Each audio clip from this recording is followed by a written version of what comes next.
Thank you. All right. Good evening or good morning, wherever you are in the world. Welcome to this US Trail Running Conference webinar. We're really glad to have you on board, all our participants out there. We are very honored to have three panelists today. We have Shannon O'Grady from Gnarly Sports Nutrition. Shannon, if you can give them a wave, thank you. And Steve Adderholt from One Step Events and Cocodona 250.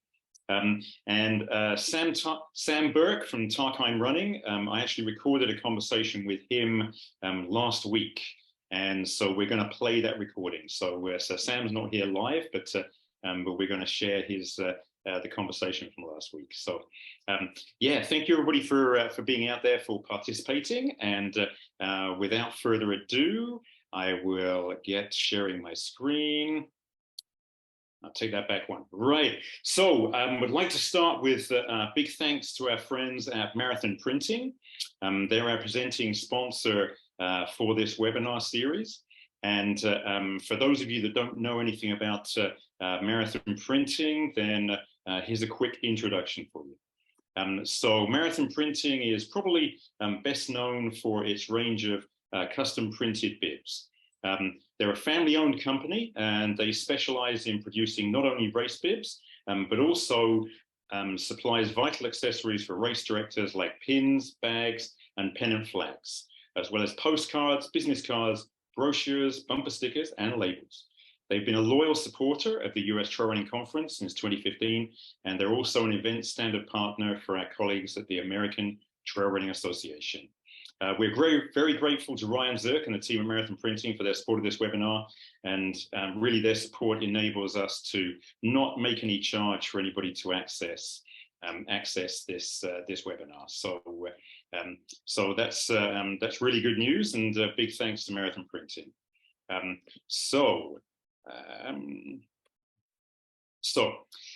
We'll get back to this. So our session today is sustainability in trail running, and I labeled this an inconvenient truth, and it's kind of a play on words from our friend Al Gore back in the last century, I think it was, that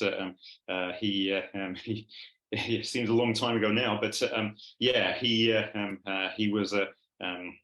did a great kind of feature documentary, if you like, about what's happening to our climate and climate change. And so I wanted to kind of use those words because I also felt that some of the things we're going to touch on today are maybe things that people might see as inconvenient. So we're going to be talking a lot about moving away from potentially comfort and convenience. So a bit of housekeeping introductions. So I will actually, while I think about it, just turn on the chat. Make sure that's going. Oh, it says, okay, there we go. So hopefully everybody should now be able to leave messages on the chat. We'd also encourage you to use the question and answer function as well. So feel free to leave any questions on there, and we'll work our way through the questions as we go through. So as I said, we have Shannon O'Grady from Gnarly Sports Nutrition. Very happy to have you on board, Shannon, here. Steve Adderholt from One Step Events, Cocodona 250, and Sam Burke from Tarkine Running. And then if we have time at the end, then we'll also do a separate Q&A as well as that. So Shannon, you're going to lead up.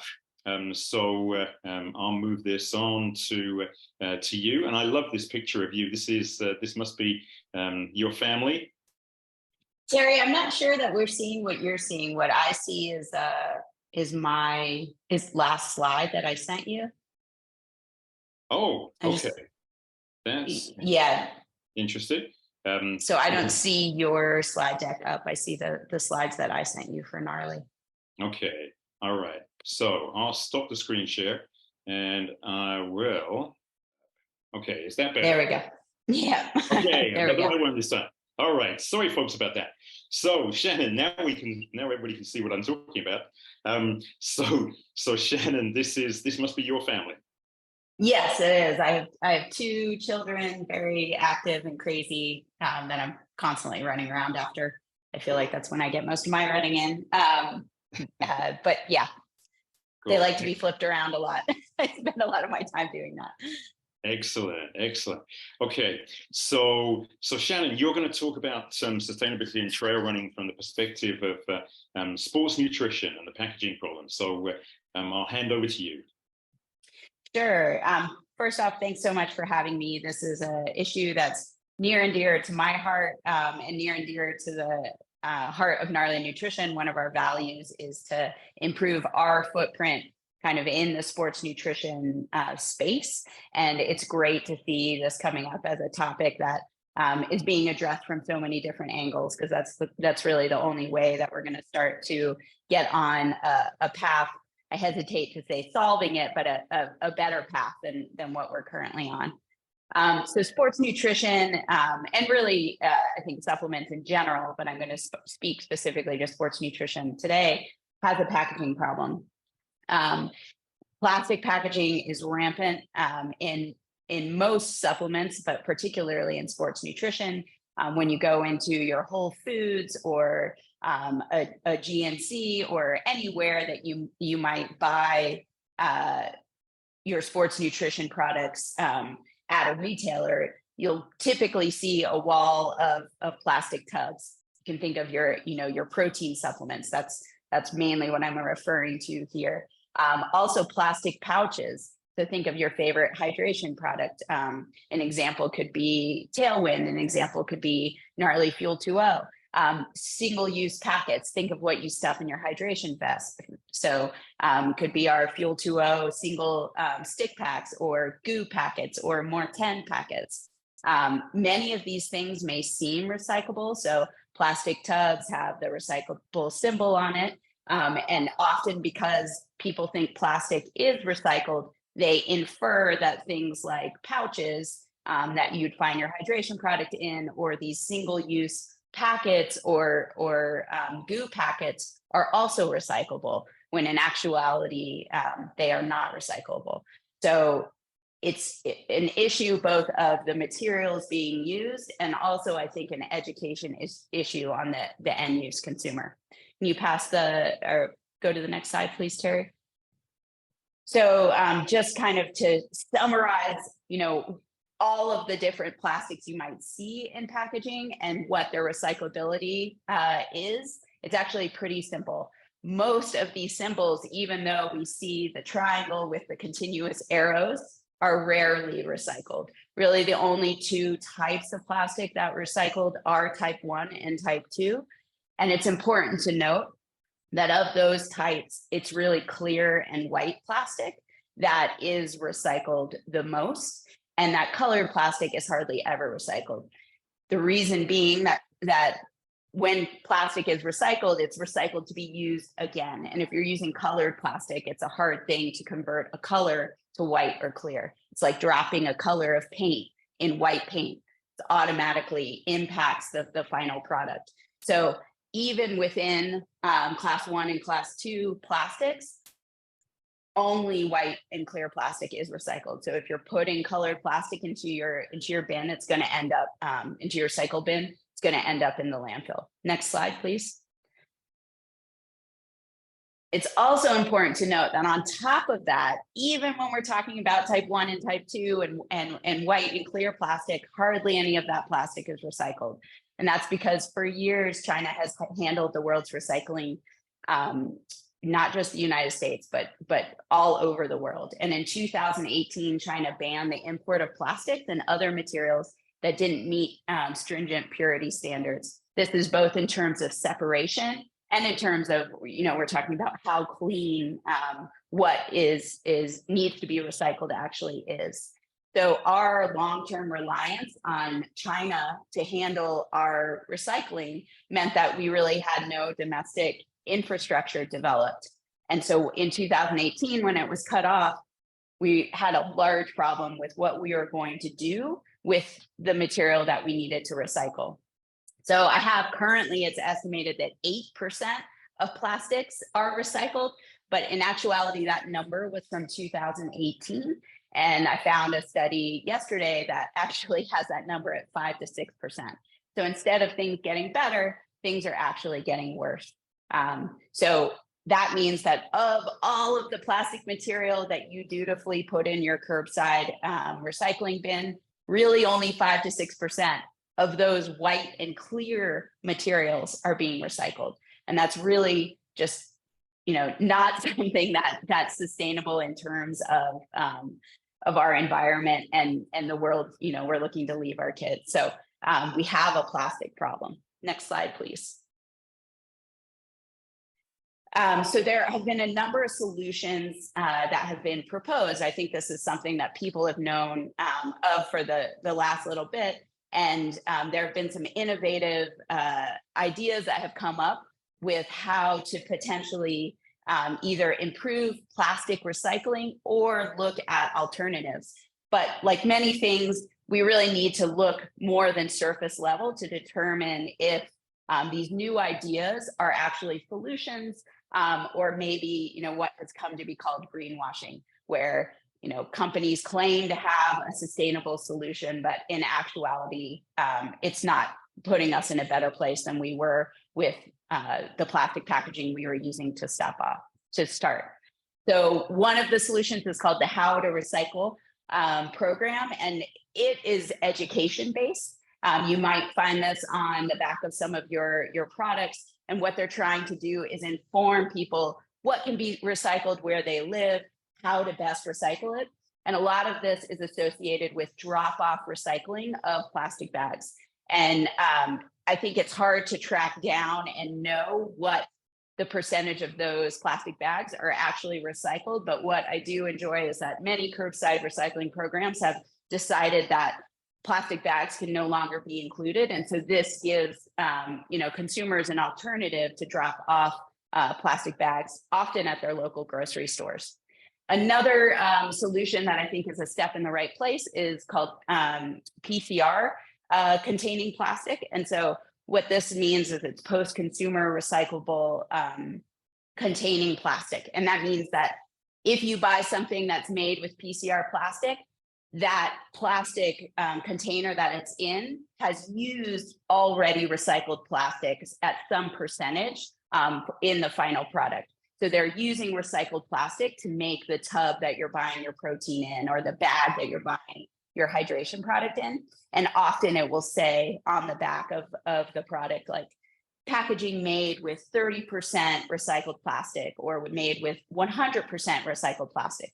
And this is great because it's showing that we're not adding virgin plastic or new plastic into the world. We're using recycled plastic to make the container in front of you. Another one that's really popular with brands is TerraCycle.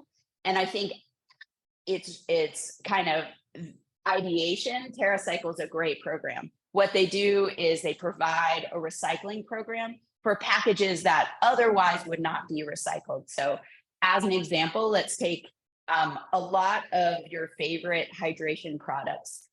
If you don't see a recyclable symbol on the back, it's actually pretty common because a lot of those products are multi-layered products, which means that in addition to plastic, they might have a foil layer on the inside. And that's to keep the product safe, so not expose it to too much air or too much moisture that might lead to microbe growth. It's also to extend shelf life. But that multi-layering of plastic and kind of a aluminum or metal interior also makes that bag non-recyclable because it's more than just plastic. So TerraCycle exists to take something that's more complex like that and break it down and then recycle it. The problem is there's not a ton of transparency around how TerraCycle recycles these materials or the percentage of recycling that actually goes through. And there have been some interesting pieces of media in both Vox and Bloomberg kind of looking into this. And a lot of environmental groups are not so happy with the idea of TerraCycle because it actually enforces larger brands to, instead of looking into creative, sustainable packaging, to stick with the plastic packaging that they have. So we're not necessarily moving forward. We're still adding more plastic into the environment. And then we also aren't clear on how much of that complex packaging is being recycled.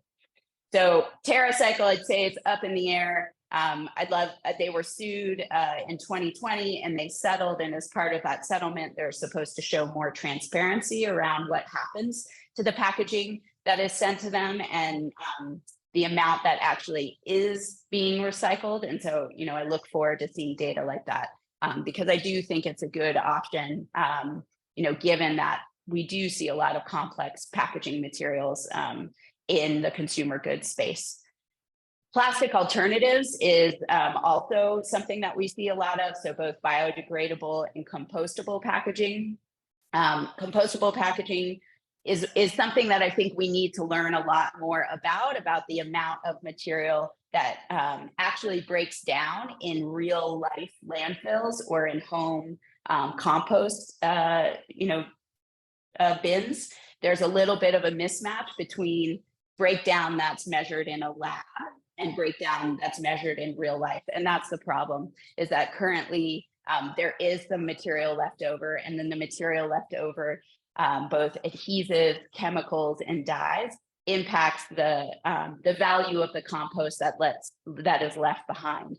So then those materials that are left behind can get into our groundwater, can be absorbed by plants. So although compostable packaging seems like something that could be promising, we're not currently there yet, and more research needs to be done before I think we, can definitively take a step in that direction. Glass and metal are also great options. So moving away from plastic and looking at materials that have better recyclability track records. So glass is recycled at a rate of 30 to 40% in the US, and metal is recycled at a rate of 60 to 70%. So that includes things like aluminum, which is recycled at a rate of close to 70%, and steel, which is recycled at a rate of close to 75%. So in these cases, we're moving completely away from plastic and looking at things where we have a better infrastructure for recycling domestically. Next slide, please, Terry. And this is the direction that Gnarly went. So we were looking to cut down on the plastic in our line. It was both something that we wanted to do as a brand and something that our consumers were regularly asking for. So we're all end use consumers, and I can't stress this enough, that if you want to see change in the brands that you use, email them, let them know, what is important to you, what helps you make a decision between one product and another, because that's the only way, that pressure from the consumer, that we're going to start seeing brands, take these steps. So it was both something we had been looking into for a long time and something that our consumers were regularly asking for. So in 2021, we switched from all of our plastic tubs, once again, think your big protein tubs, to tin-plated steel cans for our powdered products. And this definitely created a different user experience, and we've gotten both positive and negative feedback on that. But we're a pretty small company, so it's not like we could go out and create our own steel container. We had to use what was already on the market and what would work for our products. And we're pretty happy, but I think, we can definitely improve moving forward with the user experience. But in terms of making a change that mattered in terms of the sustainability of Gnarly packaging, we definitely made a step in the right direction. We also switched from our non-recyclable pouches that our hydration products come in, to drop-off recyclable pouches. So you can take Gnarly pouches, which are now single material pouches, and you can take them to most of your local grocery stores in the US to drop them off for recycling. So they're not that complex double layer plastic pouch.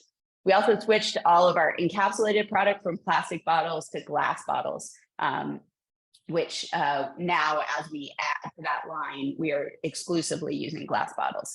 So currently we're working on completely either removing our plastic scoops or switching to plastic scoops that contain post-consumer recycled material.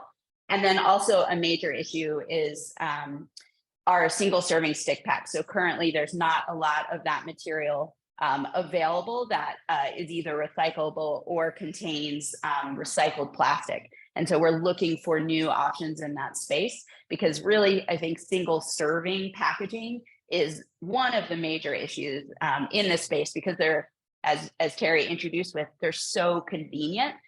We use those on long runs.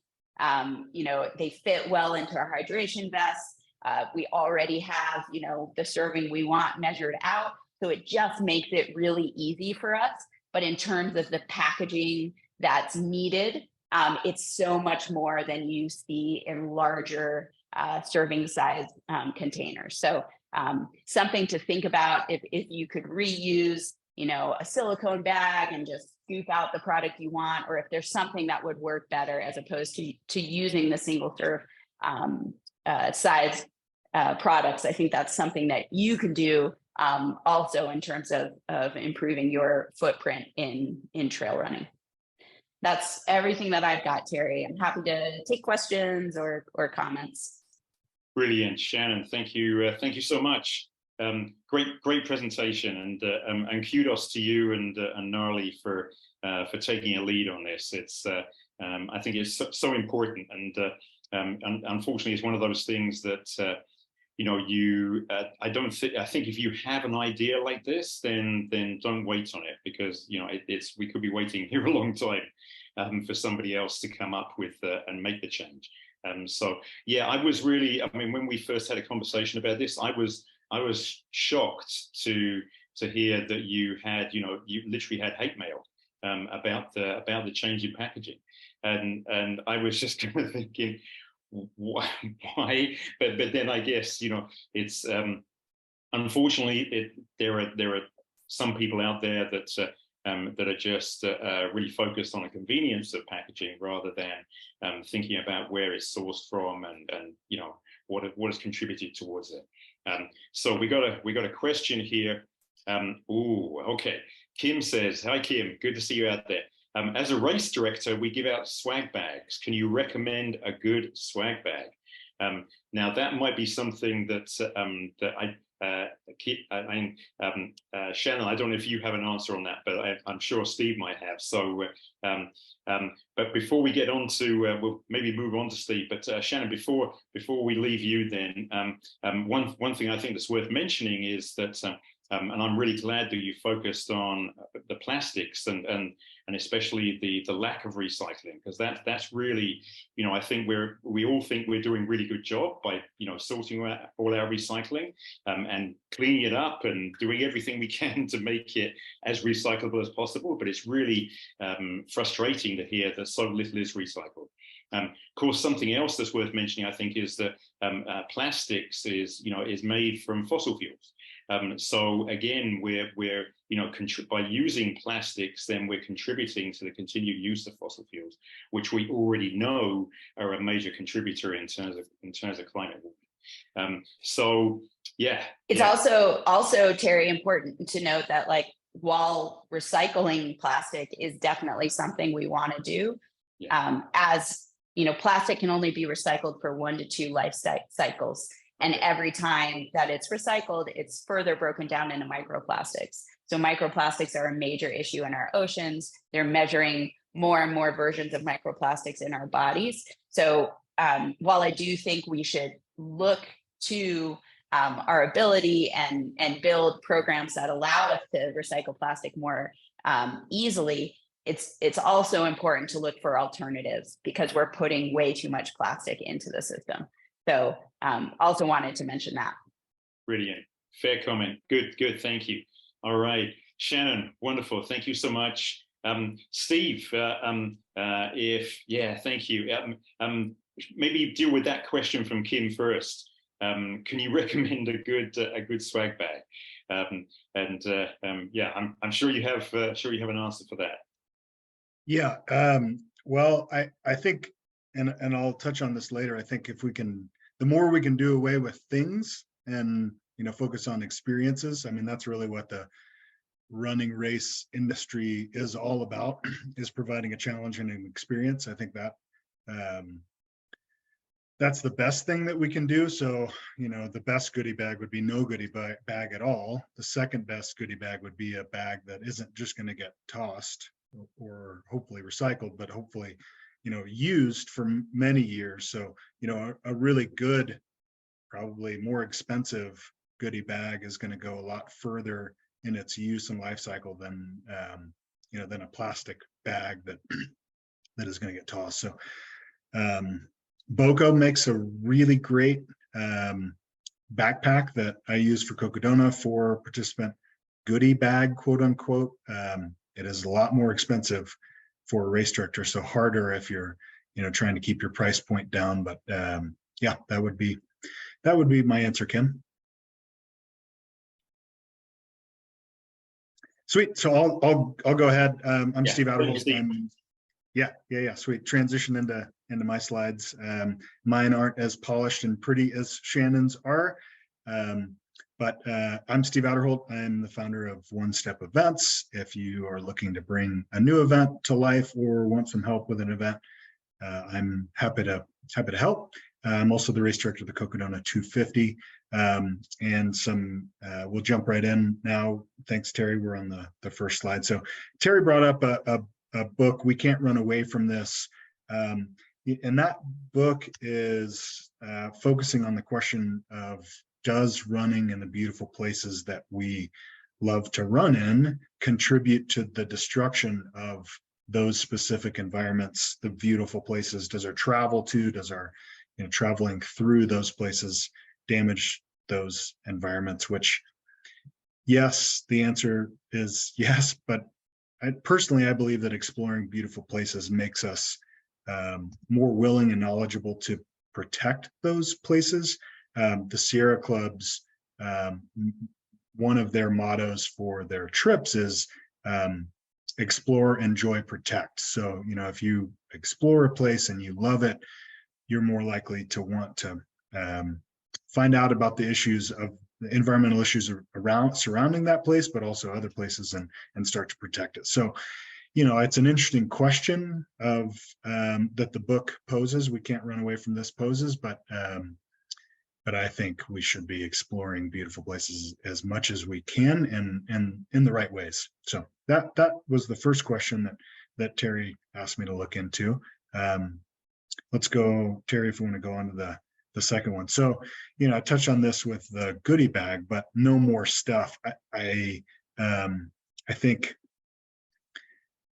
personally, and this is a contentious issue, but I think the number one thing that we can do to help our planet is to decide not to have children, or as many children, which, like I said, very contentious issue. But if you look at the graph of population, it's only headed in one direction, which we can reduce as much as we can, but that with population explosion, our impact is just exponentially increasing.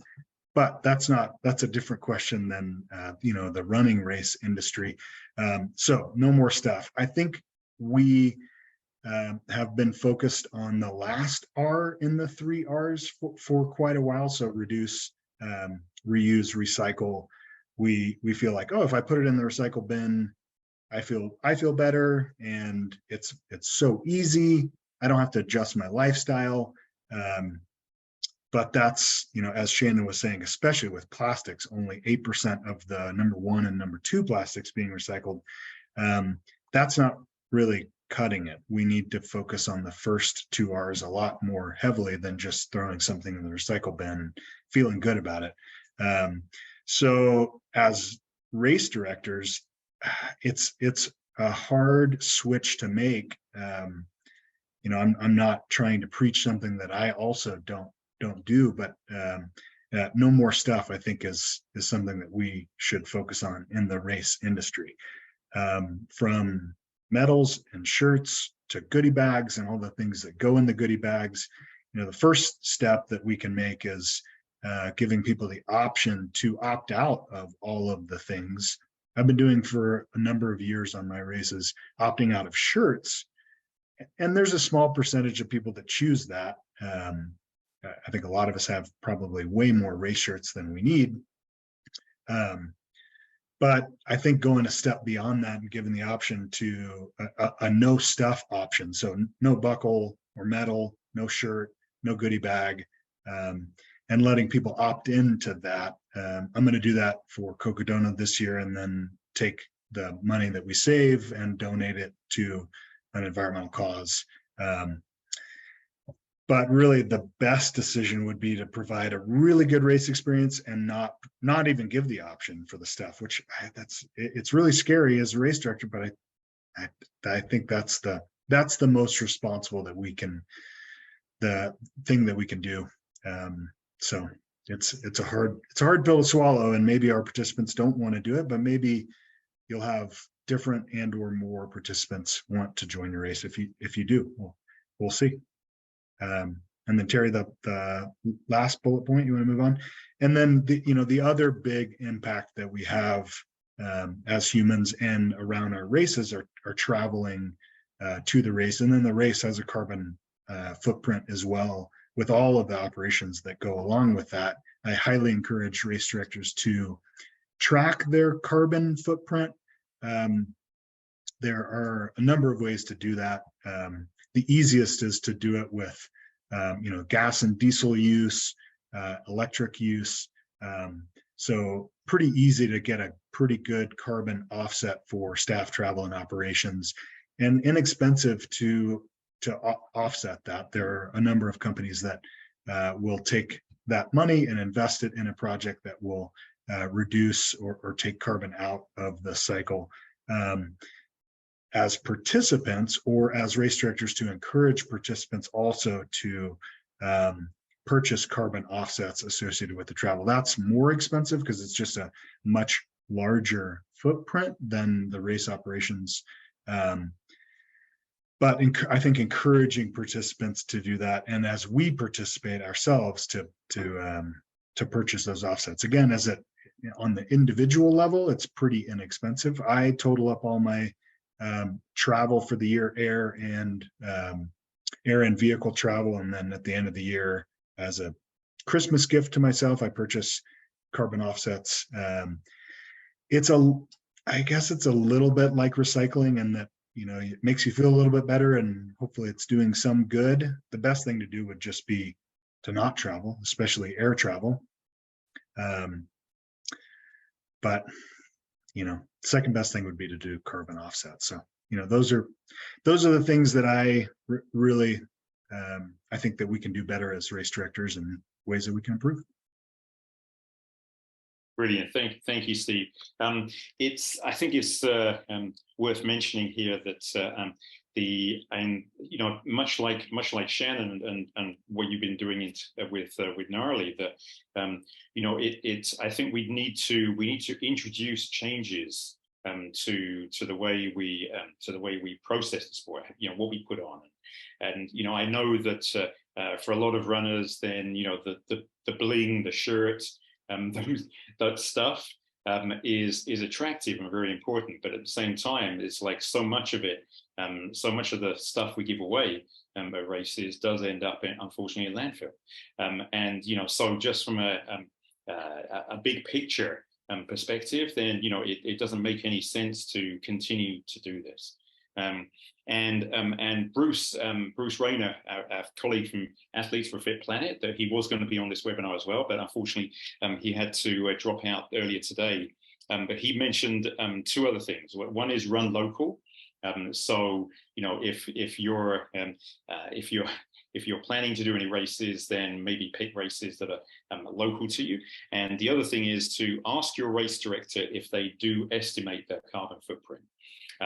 And so that kind of ties in with what Shannon was saying about, as consumers, that we have the power to if we ask questions, then that will get the producers of whatever it is, whether it be a product or a shoe or a hydration product or a race, then it gets those people that put on those services and products. So it gets them thinking about what are we doing in terms of creating a carbon footprint. The thing about carbon offsets is that, so for those of you that haven't heard this already, then then our friends at the Council for Responsible Sport did some research on a number of endurance races in North America, and they found that 98% of the carbon footprint was participant travel for a race. For an endurance race, so that's really the elephant in the room, so that's something we need to be aware of, and take whatever steps we can to reduce that. And there's lots of ways we can look at doing that, and we've got unfortunately haven't got enough time today to cover everything that we would like to do. So, but I think the most important thing is to at least start to talk about this and put some information out there to help these conversations. Yeah, if there's, I don't think there's any more questions at this moment. What I'll do now is I will stop this screen share, and I will instead video recording of myself with Sam from Tarkine Running. Now, before I start this, I just want to make a comment here that Tarkine, they came to my attention through a good friend and colleague, Amy Kohler. She's been working with her own races to make them zero carbon, and she's been in contact with Tarkine Running, and then I had a conversation with Sam, and anyway, this is a recording of a conversation we had last week, and I'll just share this with you now. Brilliant. Hi. Good afternoon, Sam. Really good to see you. Lovely to see you. Thanks for having me. It's a privilege to be on here. So yeah, looking forward to getting into it.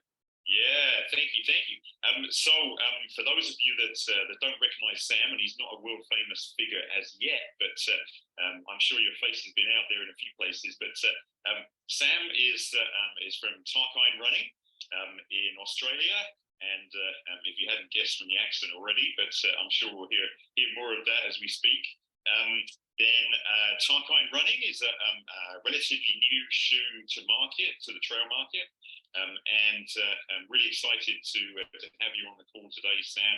And thank you so much for doing this. We're actually going to be playing this recording for the webinar that's going to take place next Tuesday. But the live timing didn't work for Sam, so Sam, thanks so much. We're great to have you on this call now. Oh, epic! Yeah, awesome. Thank you. Okay, mate. All right, got a few questions for you. Can you tell us a little bit about the backstory of Tarkine Running and how it came to be?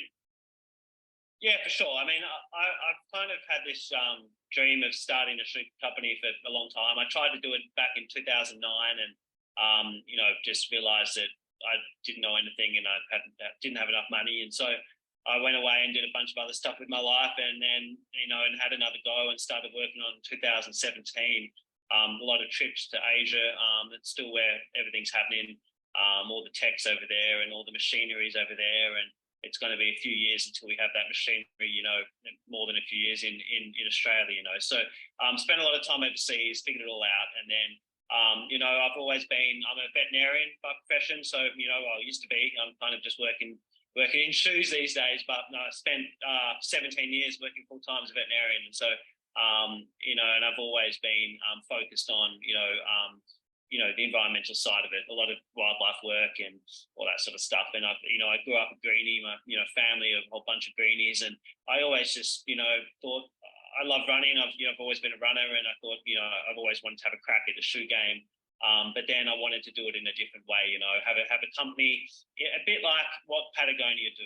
Patagonia, a great brand, they do wonderful things. They give back to their community, and they're not all talk. They actually do what they say. And so I wanted to just start my own little thing at the start, and and have a crack at putting my doing exactly what I say and be transparent, and doing it not a little cliche type company, but an actual company that speaks and does exactly what it says. And so we'll get into that more, but that's where the idea was born. And the shoes are as eco-friendly as we can possibly make them right now, but it's a lot more about that goes into the eco-friendly story than just the materials. And so we'll get into that. But that's a bit of a background. I did it with one of my best mates from high school, Ross Johnson, who's a marathon runner, pretty handy marathon runner. I think he's done 2:30 or something like that. And so you know, we've just been mates forever, and you know, we run together every day, and we just, you know, just thought, let's do it. And so we've got a few other people now. We've got a staff of 6 now. So we are growing. We're tiny, but we are growing. This time last year we had a staff of 2. So you know, hopefully we'll have 18 next year or whatever. So okay, well, hopefully we can help this grow for you, Sam. So quick question: the name Tarkine Running, where does that come from?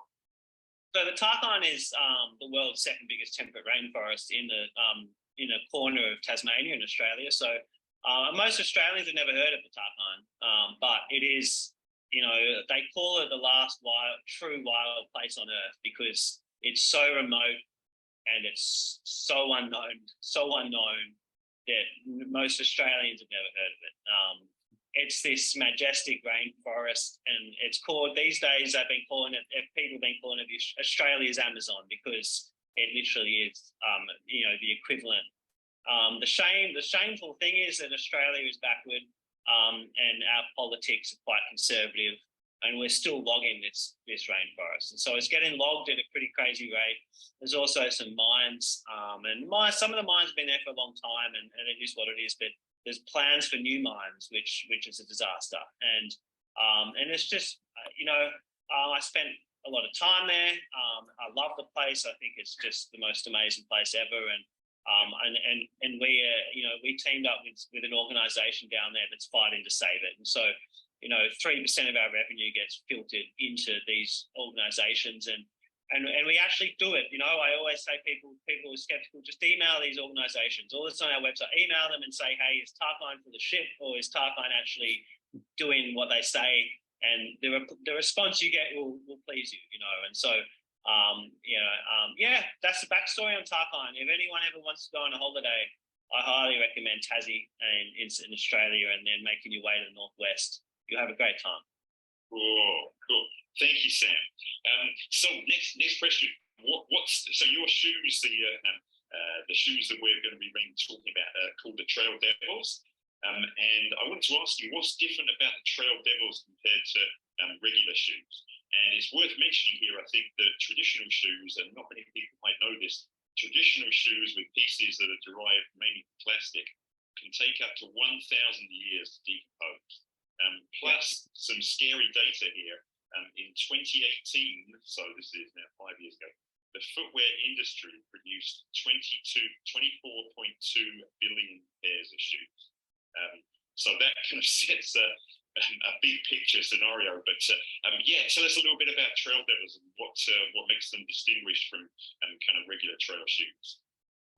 Well, I mean, I guess to answer that properly, we have 2 shoes. The first shoe was our Goshawk shoe, which is incredibly environmentally friendly. Like the outsole on it, the outsole rubber on it's recycled using, you know, pre-consumer recycled trash, and you'd never know it that that it is recycled. The upper on it is recycled ocean trash. The laces are recycled. Even the internal sock liner, it's called, but I think most people just call it insert. We made out of we invented a way to for this to decompose, and so it doesn't solve the problem, the microplastic problem, but it definitely breaks down into compost, right? So that was the Goshawk. It was literally, I think, the most environmentally friendly shoe on the planet. But because this isn't, I'm not full of bullshit. It comes at a price because you have to give up some performance characteristics. And so the Goshawk is a lovely shoe just for most runners going for runs, but for that elite side of town that really want that part performance, you have to give up a lot of, it's a compromise, right? So the Trail Devil, is not as, just obviously I'm always transparent, right? And there's no bullshit. The Trail Devil is less eco-friendly than the Goshawk. We had to reach that compromise where, hey, we want elite runners. We want to be able to sponsor some of the best trail runners in the world with this shoe. And so we had to reach a happy medium. Okay, we're still using recycled uppers, recycled laces, and But the outsole on this shoe is not recycled because we just couldn't get it to the same level of quality in terms of the grippiness and durability. And it was just impossible. We want this shoe to be winning races, which it has been here in Australia, and so, and that's the facts. One day maybe we are still working on ways to make this shoe more and more eco-friendly.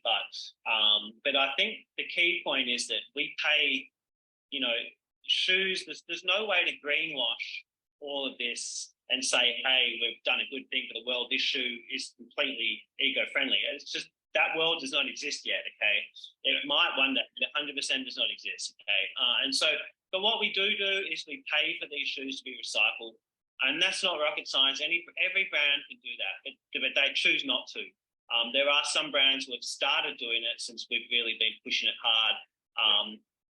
But we pay, so we pay X amount of dollars per kilo, sometimes and then per ton to recycle shoes, and so we can recycle the midsole and the outsole into rubber products, yoga mats, other sorts of plastic mats used in hospitals and stuff like that. And that's not free, right? We pay for that, and so that comes out of our margins, and that's the company taking a step back and saying, hey, we put this product out into the world. We need to take responsibility when the users, customers have finished using it.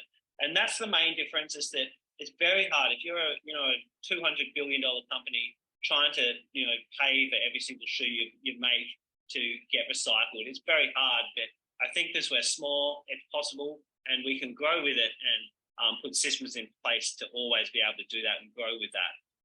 And so that's the main difference. I'd love to say that, this is all compostable, and that technology does not exist, okay? So we've done what we can within reason with the Trail Devil, but then we also recycle it post-use and give revenue to organizations that need it, Yeah, cool. Yeah, I mean that's a real big differentiator, isn't it? I mean that most trainers are resolutely unrecyclable, and then most manufacturers, and this is true not just of shoes, but lots of things we produce in this planet, that disposal of things is then left up to the consumer, and so I think that's a really good, a really great pioneering thing that you're doing, and I think it will catch on, because I think that's such an important piece, especially with the footwear industry creating that amount of products. That's a lot of things that I mean, most shoes end up in landfill. That's the reality. And 100%, yeah. And it's a cultural thing within companies. I've sat in, before I got involved with Tuck, and I've sat in meetings with marketing departments and admin departments of some of the biggest shoe companies on the planet, and they don't think the way that a startup thinks, because they have shareholders and they have quarterly earnings reports that they need to put out, and if they come and start cutting away their margins by spending $1 billion here and there on shoe recycling, they're not going to be very popular. They will get forced into it eventually, but we're just an upstart that's doing it from day one, and have been transparent about it. So hopefully others can follow. Yeah, no, it's brilliant. I think it's important to, and it's wonderful to hear that a company like you is being a disruptor in this space, because for a long time then things have been going on very much the same, and so it often for things to change, then it very often takes a smaller organization to come in and disrupt the situation, but really point out, hey, this we could be doing something better, and that's I think that's a great way to approach it. So you mentioned durability, and so the outsole that you have on the Trail Devil, so you mentioned that's not compostable itself, but do you, I mean, shoe companies again talk about changing shoes maybe every 300 miles or 400 miles, or there's no magic figure on that, but what's your thoughts on durability with the Trail Devil? That's something for us. I mean, durability is an interesting topic that we could spend a lot of time on, right? And it's everything with shoemaking is compromises. Okay, You know, you want to hit certain weights, you want to hit certain durability targets, but it's like everything in life, you know, you can't have everything. And every single bit with shoemaking is a compromise. Even the thickness of the mesh is going to add, you know, 15 to 16 grams, depending on what mesh you use. Do you have toe guards? Do you have heel plates? Do you have, you know, carbon fiber plates? How thick are your lugs? You know, how deep are your lugs? Everything increases weight. And so durability is an interesting one. You know, durability mainly comes down to, you know, the quality of your fabric, the tensile strength of your fabric that you're using. Are you cheaping out and using crappy tensile strength fabric, or you're using, you know, the expensive stuff, right? And so we're using most expensive materials we can find. We've got, you know, we have pairs of trail devils which we put over 2,000 kilometers in. So for US, that would be, you know, around 1,000 miles, you know, more than, you know, 1,300 miles, right? And so, and definitely the shoe's flatter than it was when it started, but, you know, our fabric here is still fine. We haven't got holes forming at the back. You know, the lugs, if you do a lot of road running, these 3.5 mil lugs will wear down, but if you're just on the trails, the lugs are still pretty okay. The midsole is not an EVA midsole. It's like a rubbery based midsole, which is much easier to recycle.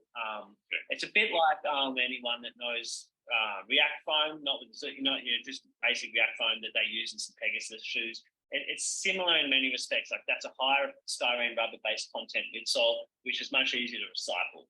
Okay, and so it's also bouncier and squishier and more fun. Okay, and so it's a really nice shoe to run in. The durability wise, you know, it's about, you know, 5 to 6% heavier than the lightest trail shoe on the market. It's still very light, but adding that extra weight in midsole, we can get a lot longer out of that shoe. Okay, I could create a lighter shoe, but then I would create a less durable shoe.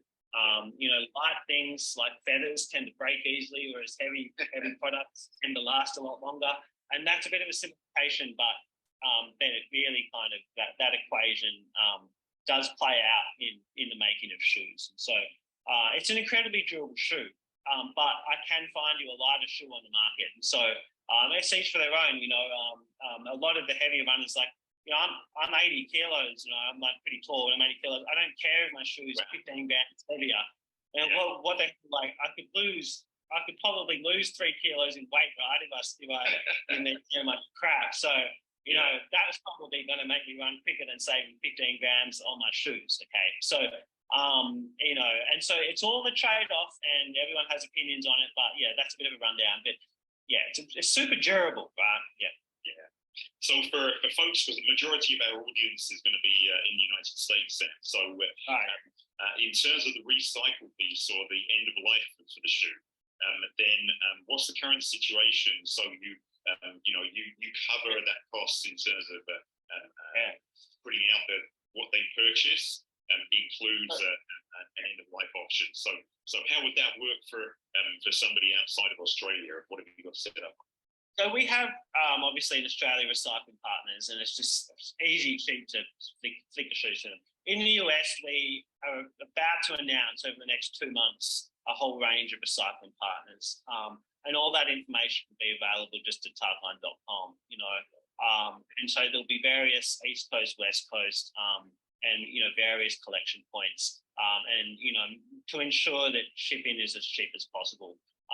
And then obviously once it reaches those points, we pay for them to be recycled from there. So, you know, that we are just in the final stages of closing out all those kind of arrangements and deals. And the information will be available, you know, well before you've run a pair of trail devils into the ground and actually need to replace them. Okay, and we're also going to be talking about you at the US Trail Conference in October, and so I guess you'll have things. Sounds like you'll have things set up by then in terms of that recycling, so the end of life. Oh, 100%. Yeah. I'd say that by the end of August, it will everything will be signed off. But October is fine. Yeah, excellent. So we're getting close to wrapping up now, Sam. But you mentioned about elite athletes, and so. So who have you been working with so far in terms of who's wearing your shoes? Yeah. I mean, I guess this is going out to American audience. So, but in Australia, we're working with a bunch of our best trail runners here, and also into the backyard ultra world, which I'm sure some of your viewers know all about. And so we've got Phil Gore, who's kind of he's by far Australia's best, and set a world record the other day. We're working with a Mary Bartlett, who used to be an elite marathon runner, who's turned to trails now. And we've got, Josh Child, guy that, finished, I think it was 49th at the World Champs the other day. Fraser Darty, who was at the World Champs short course and, finished 50-something. And so, we're working with every elite runner that isn't already on contract, we are grabbing, okay? And we're using them to test our shoes. We're using them to, race in our shoes, train in our shoes. And, we've got a little bit of a, grassroots movement happening here. And the next step really is I want to get into America and bring this cool brand, this cool fresh new brand over to the States. And so we're in discussions with a bunch of distributors and shops and chains and stuff. It will roll out soon, but at the moment it's just direct to consumer sales. And then with time, we'll be giving customers a lot more options. Brilliant. So if anybody wants to buy any shoes right now, then what's the best way for them to do that? Go to Tarkine.com, and I think obviously Terry, you've got the voucher we've sent to you, but for the viewers, and Tarkine.com, we send out free shipping, and our return and exchange rate, more exchange in terms of sizes, is incredibly low on the trail level. It's literally less than 1% because it's true to size. And because it's got a nice traditional tongue, you can really widen it. It's not like a one-piece knit up or anything that can be problematic for tests for sizing. And so we have a very, very low exchange rate, and we're pretty much true to size. There are a few exceptions, for example, for some reason in women who are used to wearing Hoka, and they have women size 7 to 8.5, if they're used to wearing Hoka, we advise going up half a size. But usually it's true size, but we do have that information on the website, so it's pretty easy. Yeah. No, I did that. So full disclosure here that I'm just about to head out and give a pair of Trail Devils a little rundown this morning, and I went half a size up from my usual kind of US size. So. Okay. Bless you, Sam. Thank you so much for jumping on this call. Looking forward to hearing more about your shoes coming to market, and I'm sure they'll have a growing and very popular. I mean, the shoes, the Trail Devils that I've tried on have been super comfortable, feel very cushioned, and again, I love the white toe box there, and I'm a neutral shoe guy and feel very comfortable. So thank you so much, Sam. Appreciate it. Thank you. Thanks, Harry. Yeah, thank you for being a disruptor in this space. We certainly need to make some changes. I think the shoe industry, we have a lot to sort of set right in terms of how we treat the planet. Make sure we don't continue to put shoes into landfills. So thank you, Sam, for everything you do. Thank you. Thank you very much. And if anyone ever... Bless you. Oh, Steve, I was going to just say that we got a question. Robert Sherburn was out there, and his question was, as the popularity of stage racing and multi-day running festivals increase, can you speak to the logistics of managing the waste stream?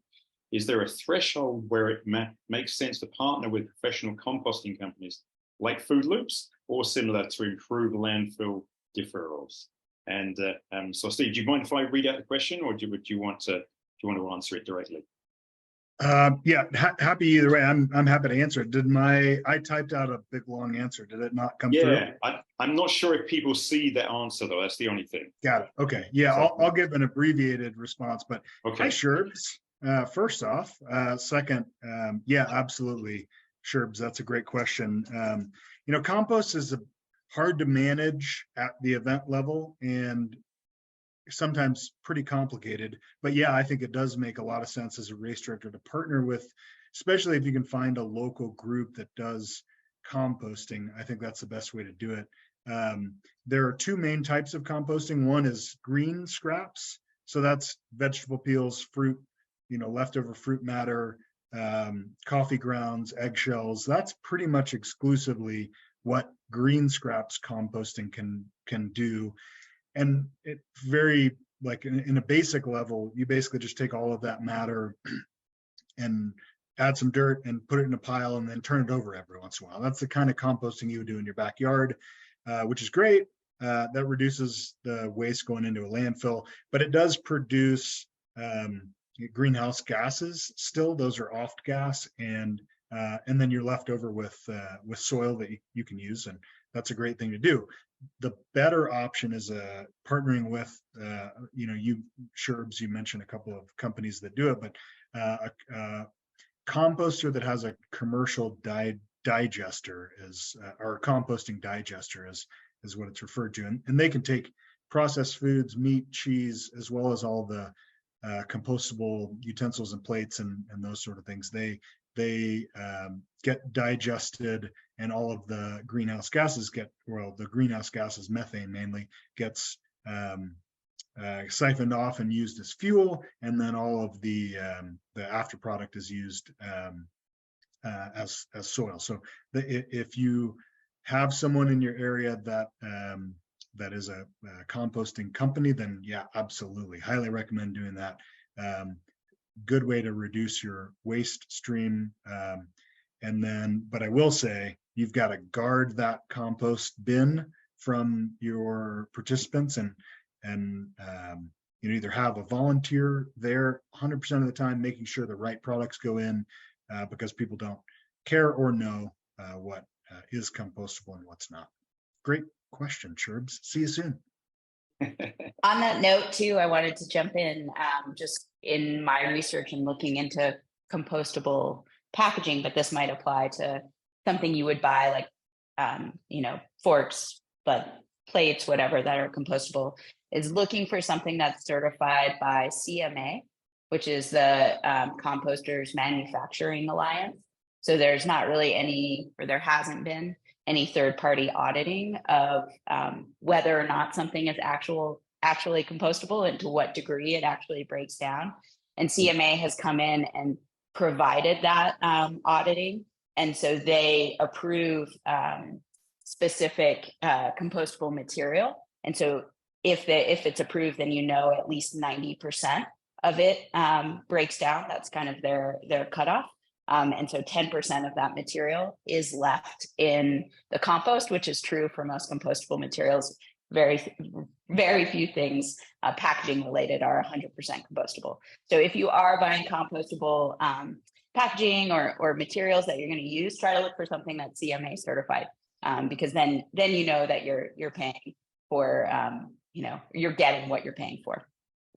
Brilliant. Thank you, Shannon. Thank you, Steve, for that answer too, and thank you, Sherb, for the question. So it's time to wrap up now, and yeah, thank you everybody for being on this webinar. Big thanks to Shannon and to Steve and to Sam, and also for Bruce for his input, even though he's not here now. I think what were kind of two key thoughts to leave you with. One is that I think there's an opportunity for thinking about us as race directors out there and event organizers. Then I think there's an opportunity here for us to kind of take charge and not wait for somebody to come to us and say, hey, what's your carbon footprint? It's not difficult to actually calculate your carbon footprint. And we've had a webinar on this before. So I think on the recording for this, we'll share that webinar link as well, so that you have all the information there about how to do that. But then the second piece is, and I should also mention that Steve is a really excellent consultant that works with races to help them reduce their carbon footprint and waste. And Bruce Rayner from Athletes for Fit Planet also does that. And then our friend Amy Kohler from The Running Kind can also do that as well. So I'll send information on that on the recording that we send out too. But then as consumers, then we need to support, I think, the products that are making moves to reduce their waste and reduce recycle and increase recycle and reduce the use of plastic. So so again, kudos to Shannon and to Gnarly. And I've loved your products anyway before you changed the packaging. So it's like now I love your products even more. So I think it's really we have a responsibility as consumers to make sure that we're discerning. That we do ask questions about the products that we're using or the races that we're taking part in. And again, kudos to Tarkine as well for being a disruptor and innovator in that space too. So yeah, thank you to everybody out there. Yeah, take care, enjoy nature outside, and remember to do our best to look after each other and the planet. And thank you so much for being out there. Thanks, everyone.